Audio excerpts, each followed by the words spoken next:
MA final राजनीति विज्ञान के विद्यार्थियों, आज मैं आपको 9th प्रश्न पत्र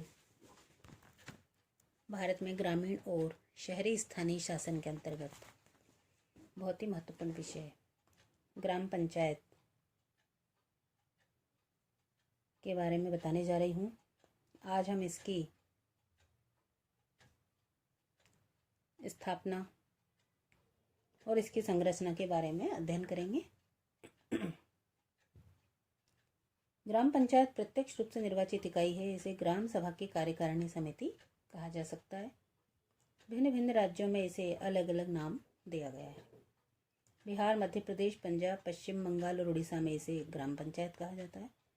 आसाम, गुजरात और उत्तर प्रदेश में गांव पंचायत कहते हैं। राजस्थान, आंध्र प्रदेश, तमिलनाडु, महाराष्ट्र में इसे पंचायत कहा जाता है। 73वें संविधान संशोधन में त्रिस्तरीय पंचायती राज व्यवस्था के प्रावधान में ग्राम स्तर पर पंचायत के गठन का प्रावधान किया गया। यद्यपि राजस्थान में 1959 से ही त्रिस्तरीय पंचायती राज व्यवस्था अस्तित्व में थी तथा ग्राम स्तर पर पंचायतें कार्यशील थी, किंतु संविधान के 73वें संविधान संशोधन की अनुपालना के साथ राजस्थान पंचायती राज अधिनियम 1994 के द्वारा पंचायतों के गठन, संरचना, कार्य और शक्तियों के संदर्भ में नवीन व्यवस्थाएं की गई।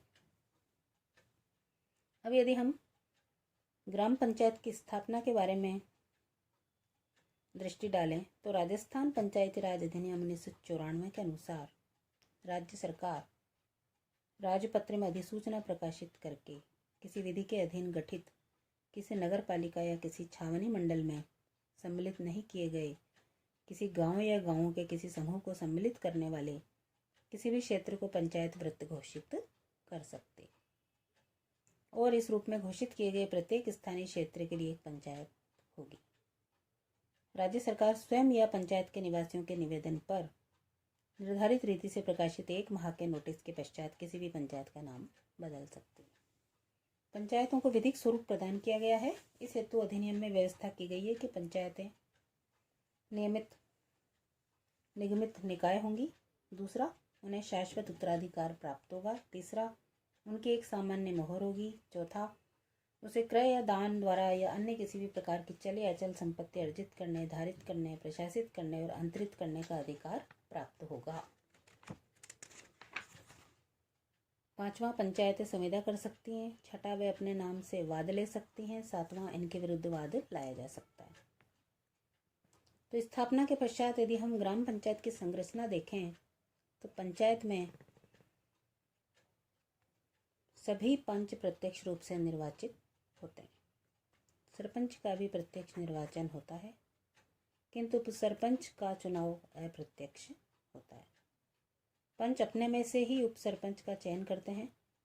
पंचायत की संरचना हेतु राजस्थान पंचायती राज अधिनियम में प्रावधान है कि किसी पंचायत में एक सरपंच, दूसरा अधिनियम द्वारा निर्धारित किए गए वार्डों से प्रत्यक्ष निर्वाचित पंच होंगे। राज्य सरकार को प्रत्येक पंचायत वृत्त के लिए वार्डों की संख्या के निर्धारण का अधिकार दिया गया है। राज्य सरकार से अपेक्षा की गई है कि वह पंचायत वृत्त को एकल सदस्य वार्ड में इस प्रकार विभाजित करे कि प्रत्येक वार्ड की जनसंख्या जहां तक संभव हो संपूर्ण पंचायत सर्किल में समान हो।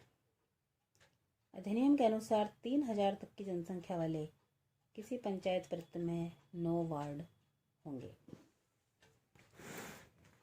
3000 से अधिक की जनसंख्या वाले पंचायत वृत्त में 3000 से अधिक की प्रत्येक 1000 या उसके भाग के लिए 9 की संख्या में 2 की वृद्धि कर दी जाएगी।